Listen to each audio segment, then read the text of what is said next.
Hi everyone, I'm Fahradila Azahra. Now I'm going to continue talking about discourse and pragmatics in terms of face and politeness across cultures and politeness and gender. Okay, let me start from face and politeness across cultures. Well, we all know what it means by to be polite. Politeness is a part of our social life, a principle of every interaction, and we encounter it every day consciously and unconsciously. In the 1980s, two linguists, Brown and Levinson, proposed a theory of politeness. There are several important terms to be remembered. Let's start with the term face within politeness theory. The word face doesn't refer to your actual face, but to your public self-image that you have established for yourself and would like others to recognize. In simply, face here means your self-image. How do you want to be seen by people around you? Think about it. What's your social self-image? What's your face? How do you want others to perceive you? Face has two parts. First, the positive face and negative face. Positive face is where we want to be esteemed and admired and valued and respected by people around us. To maintain positive face, people often engage in politeness strategies that aim to show respect, kindness, and friendliness. That's how we want to be seen in a positive face. Next is negative face.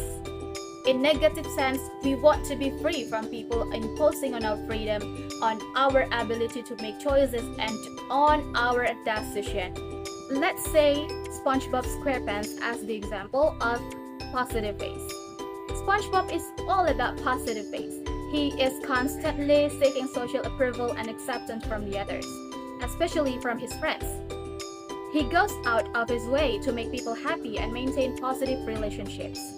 This desire motivates his social interaction. Within Brown and Levinson's theory, we call this as a positive face. And then there is Squidward tentacles. We know that Squidward values his negative face much more than SpongeBob. He always wants to be left alone and mind his own business. He values his independence, his personal space, and autonomy. We know that he often becomes frustrated when SpongeBob disrupts his sense of independence because he doesn't want to be imposed on, and no, he's not interested in small talk with everyone at all. This is what we would call a negative face. So, it is important to point out that the specific nature of face and politeness varies from societies to societies and from culture to cultures. The ways in which people express politeness also differs across culture. For example, in some culture, the idea of personal space and independence may vary.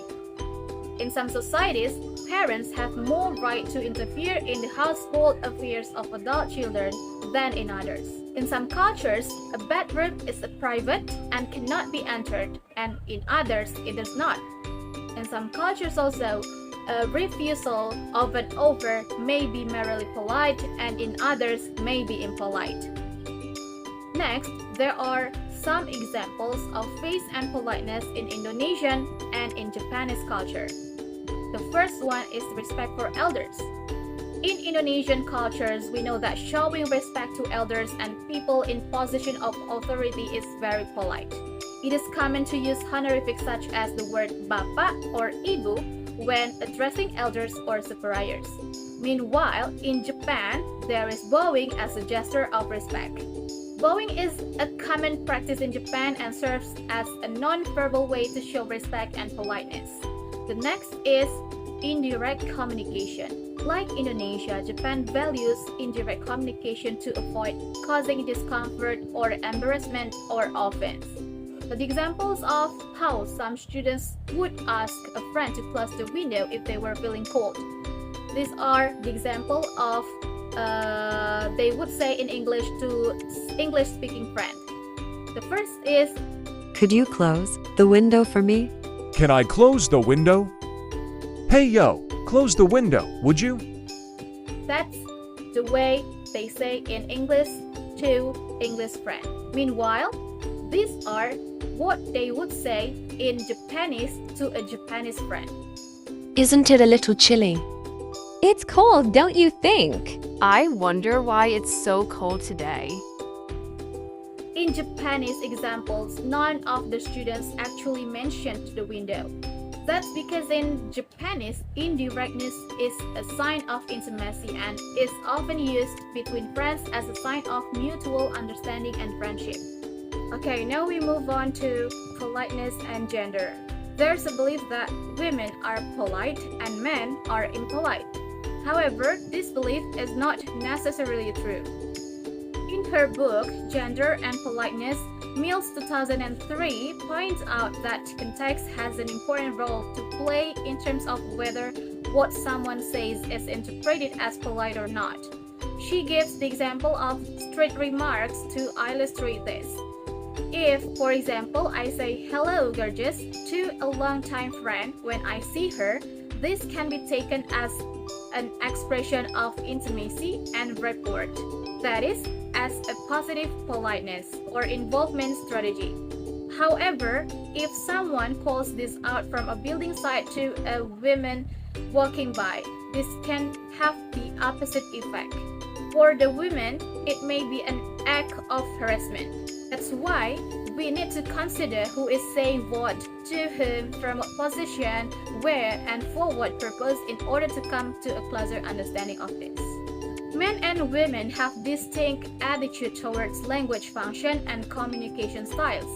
Women tend to use language to build relationships and connections, emphasizing the effective aspect, making them appear more polite. On the other hand, men use language to negotiate status and expertise, focusing on the referential function. When we are talking about giving compliments and saying sorry, men often give more compliments to women. Maybe because they think women value compliments or because they see it as their role. Meanwhile, apologies are used to make things better after someone makes a mistake. Men and women have different ways of saying sorry.